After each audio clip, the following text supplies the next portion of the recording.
Ini definisi software quality ya. Quality itu adalah sejauh mana sih ya? Sejauh mana sistem, komponen atau proses ketemu sesuai dengan persyaratan yang sesuai yang diinginkan atau sesuai yang awal-awal ya. Kenapa saya harus Anda buat sistem request gitu ya, sampai Anda yang namanya buat SKVL itu saya lengkap semua, dari Anda membangun komponen-komponennya, sistemnya dirancang seperti apa, sampai SKPL itu untuk menemukan apakah yang Anda presentasikan di awal itu sama nggak sama yang namanya yang sekarang dibuat gitu. Ya itu sepertinya. Jadi dari yang Anda janjikan misalkan buat fitur-fiturnya apa saja gitu ya. Kemudian apakah sama nggak ketika sistem request sama sistem akhirnya gitu. Jadi ada peruntunan. Tidak hanya tugas ini beda-beda gitu ini, jadi nggak dapat ilmunya gitu. Jadi artinya ketika dari yang kerancangan, dari interface, dari sistem yang berjalannya, kemudian alur kerjanya, nah itu semuanya harus sesuai yang direncanakan. Makanya meet space recruitment gitu ya, dengan persyaratan yang yang ditentukan sebelumnya. Kemudian sejauh mana sistem komponen juga ketemukan sesuai dengan customer yang diinginkan ya, diinginkan dan dibutuhkan atau diharapkan gitu ya, expectation-nya. Jadi artinya apakah sistem yang si user itu ketemu yang namanya kita seorang yang namanya software engineer atau kita sebagai software analisis bisa nggak sih kita janji ketemu media awalnya kan ya, teknik pengumpulan data ya, teknik pengumpulan data kita melakukan misalnya wawancara atau yang namanya observasi langsung ketemu customer pingin aplikasi seperti apa. Nah, kan kemarin saya jelasin sebelumnya ada customer yang native, ada customer yang advance. Artinya customer yang native itu yang nggak ngerti apa-apa gitu, yang ngerti itu dia bisa kerja seperti ini, udah deh saya buatin aplikasi yang intinya itu sesuai dengan kerjaan saya gitu, bisa membantu saya. Bisa kerjaan saya di warkop misalkan ya misalkan dari yang buat kasirnya, buat pengadaan barang, ya sama dengan saya seperti manualnya, pokoknya saya jadi aplikasi aja kan, itu nggak ngerti dia.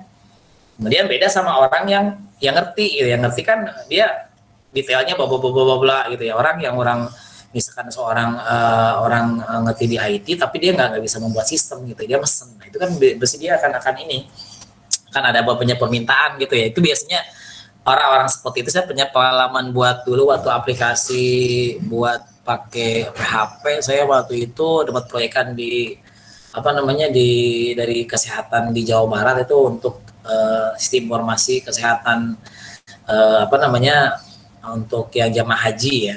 Nah itu dulu ketemunya ada orang-orang yang ngerti di IT tapi nggak bisa ngebuat gitu. Kami misalkan orang pemerintahan ya, itu kadang-kadang tiba-tiba ketika di rapat itu minta sesuatu lagi, nambah lagi, fitur lagi, ini lagi. Makanya kalau ketika kita budgetnya nggak disesuaikan ya, kita ngasih budgetnya itu terlalu kecil, nanti kan kadang-kadang kan ada customer tuh selalu minta perubahan, nambah lagi kok kurang nih kayaknya nih, tambah lagi dong fiturnya gitu ya.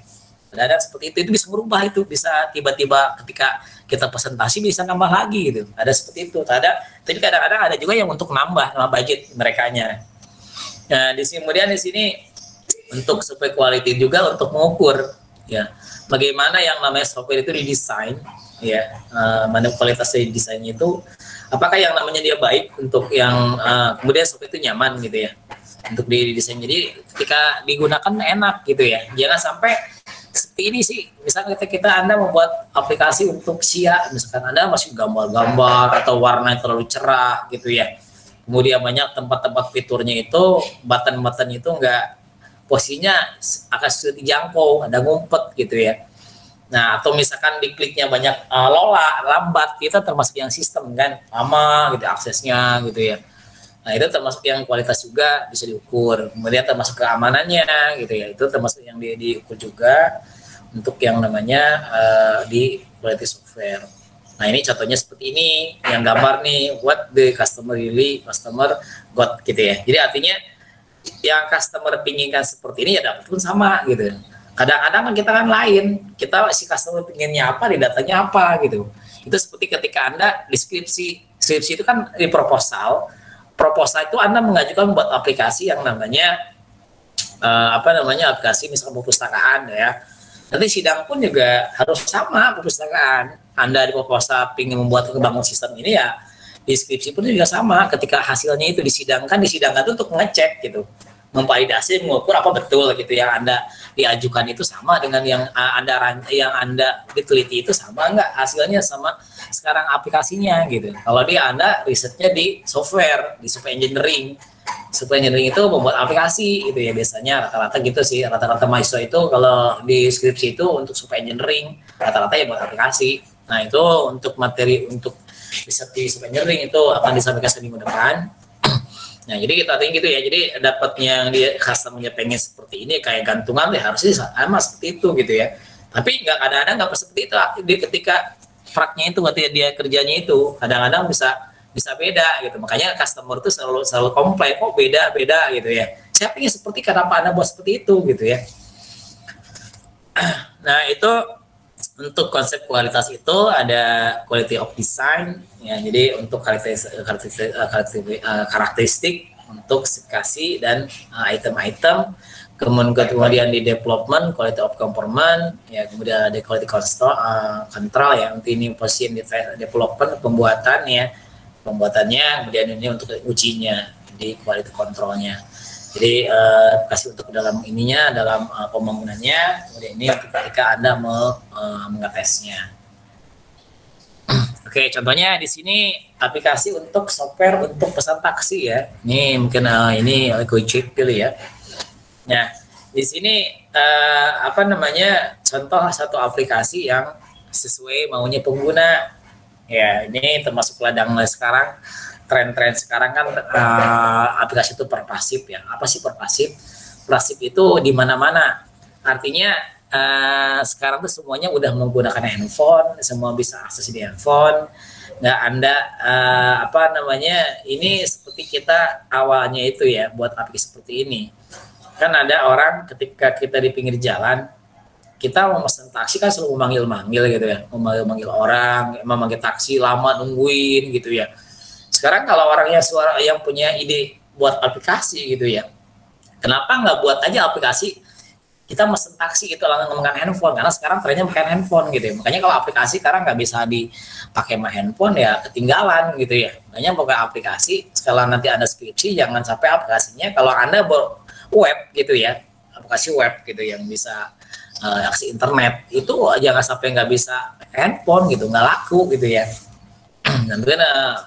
Jadi satu aplikasi sekarang yang bisa di aplikasi yang pervasif itu aplikasi atau yang berbasis IoT ya, Internet of Things. Jadi aplikasi yang bisa bisa diakses di mana saja kapan saja menggunakan handphone juga, termasuk kita taksi atau mesen yang namanya kita posisinya langsung datang gitu ya, atau kita mesen makanan lagi hujan-hujan gini kan harus keluar gitu ya, harus keluar, Anda tinggal buka handphone, tinggal mesen makanan gitu ya. Nah itu aplikasi seperti ini itu sama dengan maunya pengguna seperti apa, termasuk yang ini kalau Anda belajar nanti ketemu yang namanya di mata kuliah HCI atau Human Computer Interaction atau interaksi manusia dan komputer, Anda akan belajar gimana yang namanya suatu interface itu yang sesuai pengguna seperti apa, termasuk yang namanya di sisi yang emosi itu ada ya, posisi tampilan yang enak, nyaman untuk yang pengguna gimana gitu, itu ada di nanti untuk ini di mata kuliah HCI atau interaksi manusia komputer, sisi komputernya untuk tampilan seperti apa yang enak, termasuk email psikologi itu ada dibahas di situ ya. Kadang-kadang ada orang stres ketika mau membuat klik-klik aplikasi kalau nggak jalan-jalan, kadang-kadang kesel sendiri kan, apalagi kayak kita misalkan buka situs, saya misalkan untuk akademik mau input nilai ternyata error terus kan, kesel kadang-kadang, apalagi error terus kan, bandwidthnya gimana gitu ya. Itu untuk kemudian ini contoh untuk Gojek gitu ya. Nah ini kan termasuk yang pembiayaan, bayarannya semuanya kan udah di ini semua, ini sesuai maunya pengguna seperti ini gitu ya. Untuk contohnya ini pun juga sama WhatsApp ya, WhatsApp ini juga sama seperti orang-orang kan di sini membuat grup ya, orang diskusi gitu, ada orang diskusi, ada orang bisa call juga segala macam. Nah ini sama juga nih aplikasi yang sesuai yang namanya pengguna inginkan pengguna, kebiasaan pengguna sekarang seperti apa gitu ya. Makanya kalau orang yang biasanya di dunia nyata sering ngegosip ya di web itu sama. Orang yang gampang emosian di ini gitu ya, di dunia nyata jadi medsos juga sama gitu. Mirip seperti itu. Nah, ini satu beberapa aplikasi yang sesuai pengguna dan bisa diukur gitu ya, dari yang namanya portability-nya, security-nya, integrity gitu ya. Integrity misalkan kayak data itu bisa tetap nggak berubah ketika Anda kirim tuh, nggak berubah, data tetap dengan data itu sendiri gitu ya. Ya, kemudian software Office ya, ini apa namanya Open Office gitu ya. Kalau ini Microsoft, kalau ini biasanya yang menggunakan di Linux biasanya. Nah, latihan kasus ya. Jadi ingat kembali ke handphone Android atau BB atau iPhone Anda. Sebenarnya apa sih sebenarnya aplikasi di dalamnya yang Anda pikir itu sangat bermanfaat sesuai dengan kebutuhan Anda. Jadi Anda cek, lihat ke handphone Anda, sejauh mana ada berapa sih aplikasi yang benar-benar itu penting buat Anda gitu. Kalau kayak main game gitu ya, misalkan game ML misalkan ya, apa itu kan sebenarnya bukan kebutuhan kan. Itu kadang-kadang ada macam-macam orang kan. Ada orang itu menggunakan itu untuk mengisi waktu, ada orang kecanduan gitu ya, nggak bisa. Dulu saya pernah ketemu orang di mana itu mau toilet, di toilet tuh ngantri mau main game dulu, ML lagi main ML gitu, sampai nunggu di WC itu dia nongkrong nungguin, kira menungguin mau ini gitu ke toilet, ternyata main gitu, nunggu dulu mati dulu atau gimana gitu ya, atau saya belum pernah main ML gitu ya. Kayak lama di WC kan bau ya, lama-lama di situ juga. Nah itu ada kasih di handphone Anda apa sih benar-benar butuh ya. Kalau sekarang mungkin yang paling butuh WA. Ya kayak seperti saya mending gak ada pulsa untuk telepon daripada kalau ada pulsa WA gitu ya. Apalagi seorang dosen yang sekarang kuliah online semua, rata-rata online, semuanya pakai WA. Kalau nanti kalau mahasiswa nggak WA, apa nggak punya kuota, WA gimana misalkan itu ya, atau informasi dari guru di mana gitu ya. Itu paling sekarang yang paling penting kalau di saya WA ya, nggak tahu kalau Anda mungkin ya. Nah itu cek lagi aplikasi yang ini yang paling manfaat gitu ya. Nah ini ada untuk metriknya, untuk mengukur sejauh mana software itu bisa kinerjanya seperti apa. Ada beberapa model. Nah ini ada beberapa model untuk mengukur kualitas software. Ya kualitas softwarenya itu di sisi yang namanya produk. Produk itu mengukur software dari kualitas produk jadinya. Nah, jadi seperti SIA jadi ini misalnya. Itu ada menggunakan frameworknya MCall, ada Bohem atau ISO 9126. Kemudian ini ada satu-satu ada pelatihan, misalnya ISO ini seperti ISO, ITL atau CMII. Ini pelatihan ini bisa berjuta-juta nih. Kalau ada sekarang CISA ya, CISA itu untuk analisis sistem informasi. Jadi biasa lebih ke dokumentasi, ke dokumen mainannya. Ini main dokumen nih, main ginian. Masuk yang saya asesor nanti yang apa namanya asesor untuk apa namanya software apa namanya junior web programming itu lebih ke dokumen gitu ya. Jadi bukti-bukti Anda bisa membuat coding untuk running misalkan seperti apa, berkasnya banyak misalkan yang diukur apa aja, diukurnya itu indikatornya apa saja. Ini bersama. Jadi seperti CMM itu bisa pelatihan 3 hari itu sehari dari jam 8 sampai jam 4 itu bisa sampai 7 juta pelatihannya doang. Belum dapat sertifikatnya. Bisa ngambil sertifikat bisa 7 juta. Jadi totalnya untuk kemampuan CMI misalkan ya, plus sertifikat pelatihan dan sertifikat internasional ya, diakuin sama internasional itu bisa 15 juta. Ya kalau Anda belajar programming nggak banyak. Kalau misalnya PHP nih kursus di Business Center misalkan itu berapa jam, misalkan 3 juta sebulannya 1 juta kali 6 kali 6 bulan berarti ya 6 juta contohnya. Kalau ini mahal, 3 hari pun juga mahal ya. Ini biasa tingkat orang S2 mainnya di situ sih biasanya. Atau itu ya ini produk aspek. Nah di MCall model, nah ini yang akan nanti keluar di UAS ya, nanti Anda bisa diperhatikan sekarang. Jadi nanti kan gampang lah ya, namanya tugasnya kan online ya, online pakai classroom. Jadi Anda bisa, tapi kalau mau siapin ini sekarang Jadi nanti kan waktunya cuma 3 jam gitu ya. 3 jam untuk waktu UTS. Cuman kalau nanti UASnya, karena Anda udah melakukan tugasnya udah berat ya, soalnya itu kan SKPL banyak tuh. Jadi nanti saya UASnya itu nilainya paling gede, saya ambil dari tugas kelompok yang Anda. Jadi Anda tolong kelompoknya, tugas kelompoknya betul-betul kan.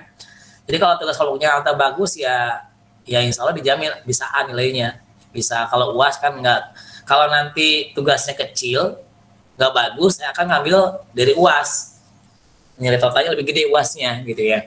Seperti itu. Jadi nanti bisa aja saya swap UASnya itu jadi 20% misalkan. Artinya bukan dirubah di ininya. Nilai yang di UASnya itu saya pindah ke tugas gitu kan. Saya bisa seperti itu. Atau yang misalkan nilainya kurang ya karena tugasnya bagus, saya tambahkan nilainya. Itu ya, jadi tolong nanti untuk tugasnya betul-betul dibuat seininya, karena itu juga untuk kemampuan Anda saat nantinya ketika Anda nanti di kerja praktek juga di magang itu kan lapornya sama yang analisis gitu ya. Analisis kan nanti Anda buat UML juga, buat UML, buat use case, buat activity, apalagi skripsi. Nah, jadi sekarang udah ada latihan dari saya, ya Anda udah biasa nantinya. Tinggal nanti ketika ketemu mata kuliah Anda seperancangan, ya tinggal didalamin lagi. Karena kan analisa perancangan, activity benar-benar diajarin dari awal gitu ya. Kalau ya dosisnya tepat dapatnya, yang kalau nggak tepat ya teori-teori doang gitu ya. Oke, kemudian ya M-Scope atau model itu dia untuk kebutuhan software itu dalam 11 faktor kualitas, kemudian dengan 23 kriteria kualitasnya. Jadi dibagi dalam bentuk tiga ini grup ya, itu di produk operasi, kemudian direvisi sama ditransisi. Faktornya ini termasuk yang namanya operation, termasuk correctness ya, yang reliability terpercaya, ada efisiensi yang saya bilang tadi, integrity, usability bisa digunakan gitu ya. Kemudian sisi revisi bisa maintainability. Kenapa sih penting maintainability gitu? Ya sekarang gini ya. Maintainability itu nggak hanya Anda misalkan maintenance misalkan SIA nih ya, bukan hanya SIA itu cuman bisa ketika error diperbaikin, bukan, termasuk nanti ketika kan selalu ada perubahan ya, ketika di perkuliahan kan selalu misalkan nambah kurikulum atau yang namanya fitur-fitur yang lain, ini nambahin lagi fitur baru, itu termasuk maintainability.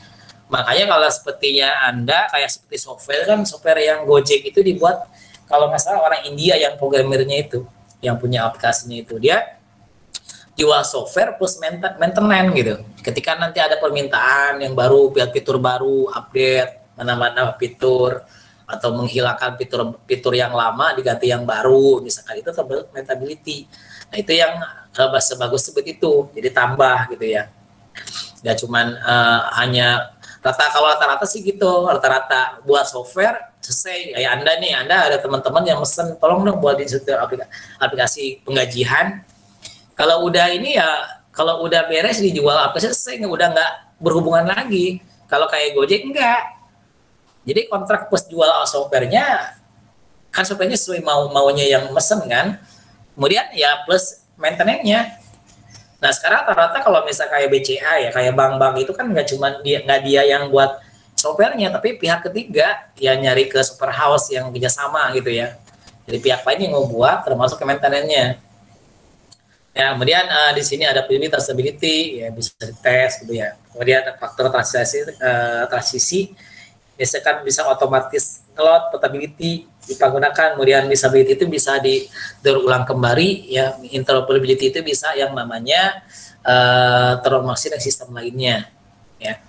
Nah ini ketika saya dipetakan dari yang 11 ini, 11 faktor, kemudian 23 kriteria ya, kita lihat ya, kualitasnya ada dibagi lagi, reliability sama, reliability seperti apa aja gitu. Jadi nanti seperti ini ya, quality kriteria. Jadi ada ini 11, kriterianya 23. Jadi setiap kualitasnya ada lagi kriterianya, completeness, consistency, traceability gitu ya.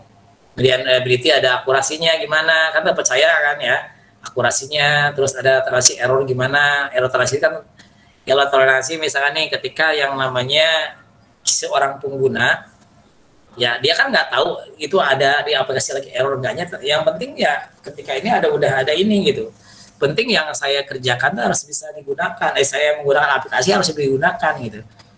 Kemudian konsistensi, simplicity, sederhana tapi emang sesuai dengan maunya si pengguna gitu ya, sesuai kerjaan. Misalnya di SIA sederhana enggak ini, tapi kan bisa membantu, bisa input nilai mahasiswa, bisa ngecek nilai sendiri, nggak harus datang ke fakultas ngecek lihat nilai, atau untuk misalkan untuk KRS nggak harus ke kampus, kita langsung di rumah aja gitu ya. Kemudian efisiensi, integrasi, as control. Ini as control termasuk yang namanya membagi yang namanya ada loginnya, misalkan seperti seorang mahasiswa saja bisa mengakses fitur mana saja, dosennya mana gitu ya. Kemudian ada audit akses, kemudian untuk usability bisa digunakan, dan termasuk ada sisi trainingnya ya. Kemudian manageability ya, ada simplicity, modality dan sebagainya. Ini beberapa yang untuk masuk dalam. Nah, ini nanti akan ada ketika saya menggunakannya, soalnya nanti SIA. Jadi Anda bisa siapin dari sekarang. Quality faktor untuk mengukur yang namanya SIA itu ada menggunakan beberapa nih, ada 11 faktor, 20 kriteria. Nanti dari competence itu Anda buat kompleksitasnya seperti apa, kira-kira aplikasi kompetens seperti apa gitu ya. Nah, SIA itu seperti apa sisi kompetensnya, konsistensi enggak, transmisi enggak gitu ya, akurasinya gimana, akurasi di SIA-nya ya. Ini Anda bisa lebih dalam di searching, kalau kalian satu-satu juga lama gitu ya untuk dibahas gitu. Nah, itu nanti pokoknya intinya gini, Anda ketika mengukur suatu aplikasi itu ada frameworknya, ada kerangkanya. Ini modelnya, kerangkanya. Seperti Anda membuat aplikasi aja. Ketika Anda membuat aplikasi kan kemarin kan belajar yang super model. Super model atau model pengembangan perangkat lunak seperti apa SDLC kemarin saya sudah bahas, ada sisi analisis, desain, analisis, kemudian planning dulu ya, planning, analisis, desain sama implementation. Begitupun mengukur kualitas. Ya, ada beberapa, ada pattern mode, Maxcall gitu ya. Maxcall itu berdasarkan 11 mengukur dengan 11 faktor, dengan satu faktornya itu ada beberapa kriteria lagi gitu ya. Nah, seperti itu ya. Ini tuh mengukur.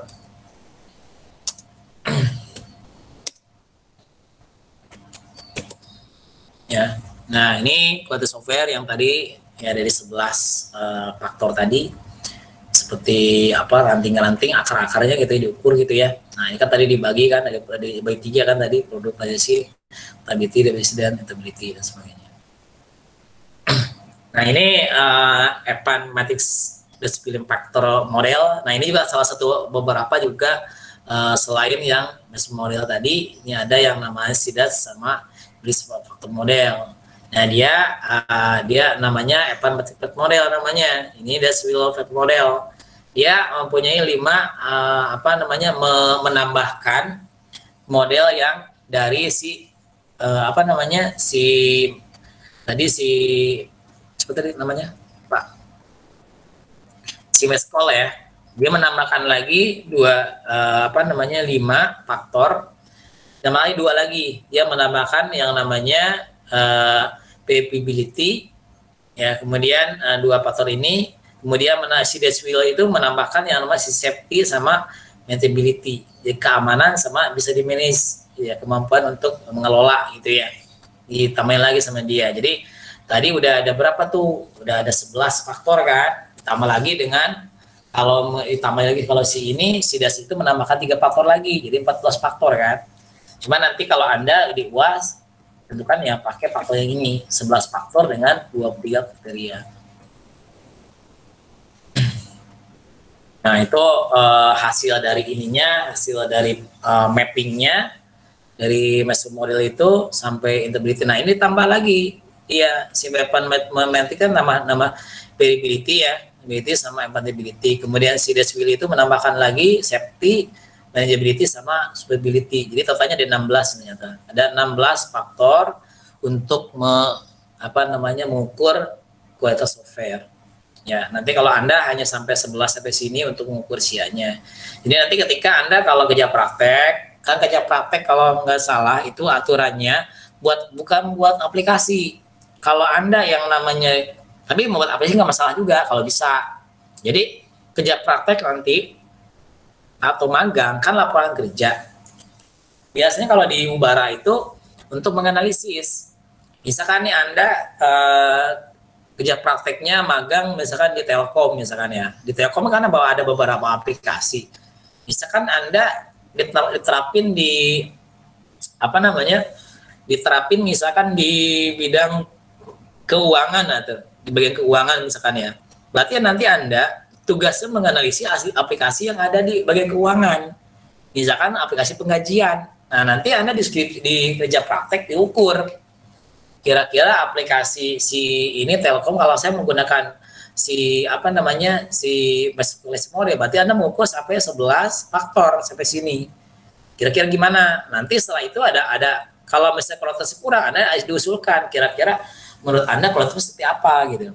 Nah, sesuai dengan pakai teori gitu ya. Itu sih kalau untuk mengukur. Jadi kalau Evan Merci kita dapat 13, kalau yang si Desmilem itu sampai 16 faktor ya. Nah, ini kalau buat support model, ya dia dibagi lagi. Dia ada 3 quality, ada uses, pembangunan, integrity segera, ya, kemudian primitif. Ada yang namanya 3, dibuat 3 bagian, 3 blok, ya. Ada executability, maintainability, gitu ya. Nah, ini nggak jauh beda sama yang tadi ya, cuman dia ada perbaikan gitu ya. Di sampai ada di efisiensi juga ada, termasuk di ada nih akurasi komunikasi ya. Ini yang ISO 126 ya, ada sisi fungsi lebih divisi ya, ini nggak jauh beda sama tadi ya yang saya bahas. Yang saya bahas ini maksudnya mappingnya aspek software. Nah, ini ya. Ini adalah mengukur untuk kematangan suatu aplikasi ya. Jadi ini kerangka untuk mengembangkan proses di dalam perusahaan. Jadi mengukur, kalau yang tadi kan lebih ke aplikasinya ya, model aplikasi. Kalau ini lebih ke penerapan IT-nya, aplikasinya sejauh mana di perusahaan ya. Misalkan di perusahaan saya di Ubara, misal kalau masih menggunakan sisi manual gitu ya dalam kerjaannya itu, nanti ada ukur kematangannya, ada sampai 5 proses. Ini apa itu proses? Ini cara kita melakukan suatu tugas ya. Jadi misalkan membuat proposal, mengenai kebutuhan klien, membuat kode program, kegiatan lainnya. Nah, ini dinamakan dengan tata laksana prosedur. Jadi lebih ke prosedur gitu ya. Prosedur cara ketika ada contohnya di fakultas misalkan ya, di sisi fakultas deh ya, diukur CMII misalkan. Kira-kira di tingkat kematangannya gimana? Apakah banyak beberapa dokumen itu dikerjakan dengan secara manual gitu ya? Atau misalkan sisi aplikasi ada beberapa beberapa yang namanya bagian yang masih belum menggunakan yang namanya aplikasi misalkan. Itu diukur gitu ya dengan dokumen. Nah, ini lebih memperbaiki prosesnya, proses perusahaannya, bukan di aplikasinya. Aplikasi itu hasil dari usulannya. Ketika Anda untuk lihat kematangan di sisi ini, sisi di proses atau lebih ke ininya ya, ke misalkan di informatika juga sih, di di sisi penerapan ICT, prosesnya bukan di aplikasinya. Aplikasi hanya diusulkannya untuk lebih ke proses lebih otomasi, misalkan dipakai untuk keuangan pakai aplikasi ini, untuk absensi nanti pakai usulkan aplikasi seperti ini misalkan ya. Nah, ini ada beberapa proses. Nah ya, ada 5 proses ketika yang namanya di SMI. Jadi level 1 tanpa prosedur dan planning tidak konsisten. Jadi artinya apa-apa kalau di inisial level 1 itu semuanya masih kadang tidak koordinasi gitu ya. Contohnya gini deh, gampangnya, saya misalkan Anda seorang mahasiswa misalkan ya. Anda misalkan mau menanya kapan UAS gitu, kapan UTS misalkan. Kalau tidak ada prosedurnya di pihak prodi misalkan ya, nah itu nggak prosedur. Kadang-kadang tiba-tiba mendadak apa-apa, informasi nggak ada, nah, itu berarti itu tanpa prosedur, masih level 1, ya kan tidak konsisten kan. nggak ada perencanaan gitu ya. Kita kan seharusnya kan ada nih, ada prosedurnya planning misalnya rencananya kalau kalapan UTS tanggal berapa, karena di sekarang udah ada tuh dokumentasinya. Nanti skripsinya sidang proposal kapan misalkan ya. Nah itu udah ada, udah semua, udah ini semua, udah ada semua data-datanya, terplanning semua gitu ya. Kalau yang udah level berikutnya ini kan masih level 1 itu yang tadi tanpa prosedur, nggak ada perencanaan ya, contohnya kayak tadi ya, Anda misalkan apa-apa juga informasi nggak konsisten gitu ya, tiba-tiba besok mulai kuliah gitu ya, atau yang namanya apa, magang.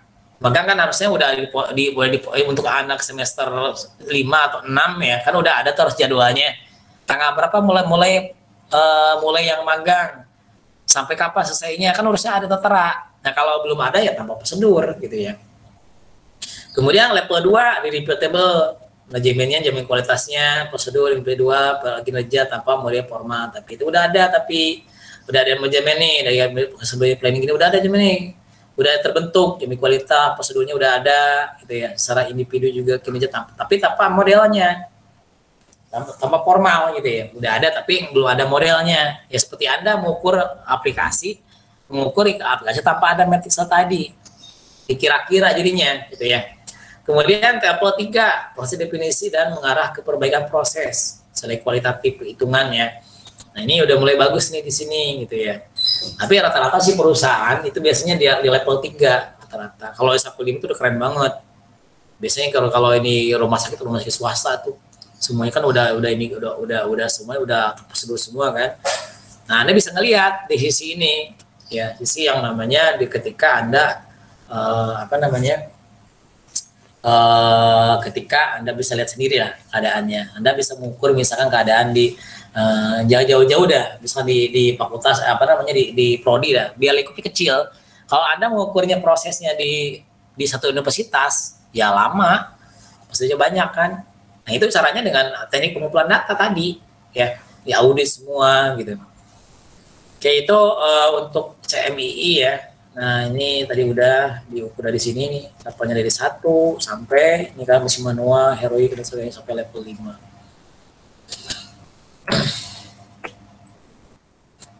Ya. Nanti udah nih sama ya. Ini soal nomor berikutnya. Nanti akan ada, tapi mungkin saya ganti. Ya, mungkin saya akan ukur, bisa saya pakai di objeknya, bisa objeknya bisa menggunakan fakultas, atau saya bisa terhadap yang namanya prodi, atau saya bisa ubahnya sendiri gitu ya untuk kasusnya. Nanti untuk kasus ini contohnya kasusnya sebuah perusahaan pengembang software memiliki manajemen sudah baik serta berbagai prosedur. Buku penjelasan prosesnya. Perusahaan tersebut juga memiliki jaminan kualitas terhadap produk yang dikembangkan. Nah, tapi masih mengandalkan 1-2 orang programming gitu ya untuk modus software dengan kualitas yang baik. Nah, silakan Anda masuk di CMII. Kira-kira untuk PT ABC ini termasuk level mana? Level mana yang di sini? Nah, masuk level mana? Ya, yang satu nggak mungkin satu, karena kenapa? Karena udah ada prosedur di sini. Nah, nanti udah ada prosedur kayak di sini, lihat nih. Di sini udah ada prosedur baku. Ya, kalau prosedur tadi belum ada model kan jadi 2 ya. Nah, contohnya isi seperti itu ya. Jadi nanti Anda cari sebagai tugas yang ABC ini termasuk level berapa gitu ya di CMII. Jadi Anda lihat lagi bakal lagi sini.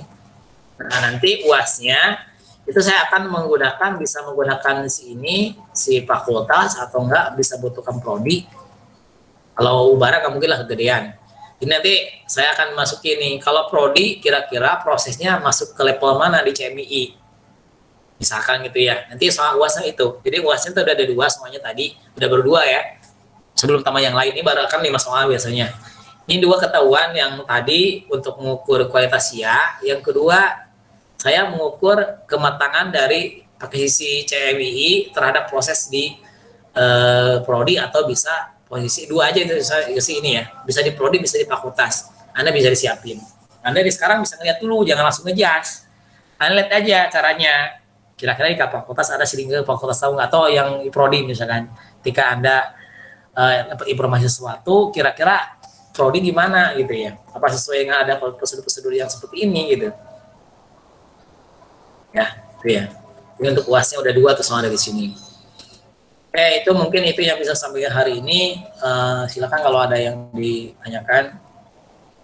Oh iya, tolong dikirim ininya si kemarin untuk yang di presentasi kemarin untuk laporan saya ke perkuliahan. Saya belum laporan, nunggu kemarin saya mau apa namanya, mau bikin nggak apa namanya sekali kuliah aja deh. Kalau nanti yang kelompok perwakilan ya dikirimin aja ke Classroom atau ke WA juga, WA grup boleh, atau boleh kirim ke email ya. Saya tulisin email saya. Tolong dikirim aja ya untuk yang kelompok kemarin yang presentasi. Buat saya laporan ke kampus, laporan perkuliahan wawan.priatna.ubara.jaya.ac.id. Ya nanti kayak di sini ya. Oke, kemudian untuk yang SKPL yang tadi ya, untuk minggu depan untuk pertemuan 14 sudah mulai. Jadi Anda nanti terlebih dahulu ini jangan lupa nanti dirubah ke PDF ya, ke PDF semua. Kemudian nanti Anda dikirim di pertemuan sebelum pertemuan 14, berarti kalau nggak salah 14 sekarang kan 12 ya. 12 kan pertemuan 10, berarti tanggal 17 sama, nah sebelum tanggal 17 berarti tanggal 16 ya, 16 sudah dikirim semuanya. Ya, kemudian untuk presentasinya biar untuk saya bagi nanti ya. Anda kirim dulu tanggal 16. Jadi nanti presentasinya saya bagi, tolong Anda biar ini saya tinggal nanya doang. Anda bisa terserah mengirim videonya atau Anda mengirim menggunakan YouTube misalkan. Ya, di YouTube-in Anda di-upload ke YouTube dulu, nanti baru ke saya untuk apa namanya, untuk apa sih namanya, untuk pasti presentasinya untuk SKPL. Jadi dokumennya kirim dulu beserta terserah mau pakai video atau pakai link YouTube yang dikirim sayanya. Jadi tanggalnya tanggal berapa nih?